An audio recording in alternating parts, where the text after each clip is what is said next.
Another day, another story. The Russians brought their equipment to the local radio station and television tower. Teaching in schools.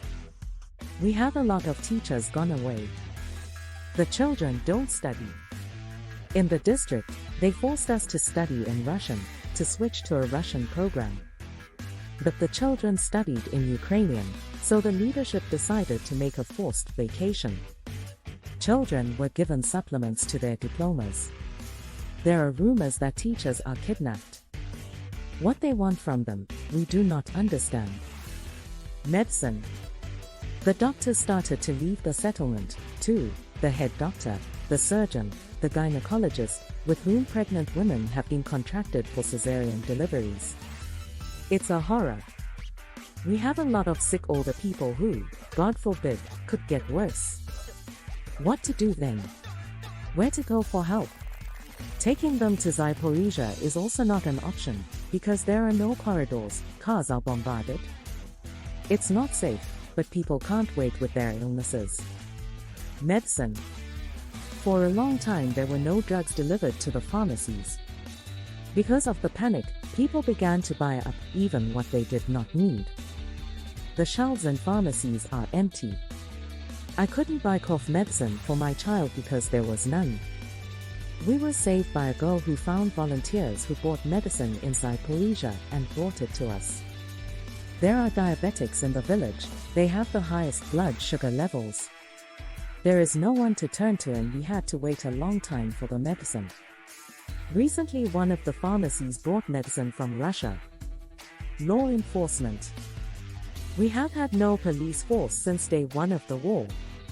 All police cars have had their stickers, license plates and blinkers taken off. The conflict between the mayor and the traders. The village head came to the central market, near which people sell milk, meat, potatoes, onions and other products. He told them not to trade here anymore because he did not like it. People started complaining about what to do, what to live on, because they don't get a salary or a pension. He listened to that and left. After a while, 3 Russian soldiers with submachine guns came to the traders. They said that the head of the village complained that the traders did not listen to him, and asked them to help resolve this. The Russians told the traders not to sell anything else. And if anyone trades, they will be held accountable for it. Self-evacuation. Many carriers appeared, which transport people from the district center to Zaporizhzhia for $200 to $300. But, of course, there are no guarantees of safety. Whether you will stay alive is unknown. A lot of people have already left. Many want to leave, but they don't have the money to do so. People ask a man to bring them something they need from Zaporizhzhia. Recently a man was carrying food and medicine. Russian soldiers stopped him at the checkpoint and took away his car because he did not have a power of attorney. The driver started explaining to them that we don't need a power of attorney. We have a law that allows you to drive with a technical passport. The man started begging the occupants to give him the car. One of the Russians said to the other, "What are you doing with him? I have 2 free pits, we can bury him in any of them." The Russian occupants take advantage of the fact that they have submachine guns. And that's the only reason they have power over us. It's scary. We are afraid to leave. We have 3 children. The youngest daughter is very frightened. She often wakes up at night. When the dog barks, it explodes. I don't know how we can go to Zaporizhzhia when cars are shot there even with children. I know people leave, but it's roulette. Some get through okay, others get hit by gunfire. One woman's car, which takes medicine to our village from Zaporizhzhia, is completely beaten up. Russian soldiers at checkpoints take away her medicine and food. She quarrels with them, explaining that she is taking it to the people who ordered it all. And they take it away and say, "We have people here too." She told them, "Let your Russians carry your medicine." So they broke her car window because of that. Ukrainian traitors. I witnessed how some residents of our village became friends with the Russian military. I came out of the store and saw them greeting each other in a friendly manner, hugging each other, shaking hands. Then these locals started going around to grandmothers selling milk and meat. They told them that they had to share the money from the trade to give for their army.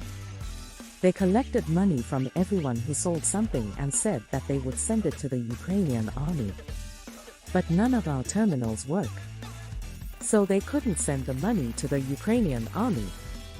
But after I saw them embracing the Russian occupants, I understood that they were collecting money for the Russian army, which was destroying us. People who cooperate with the Russians have always been for Greater Muscovy.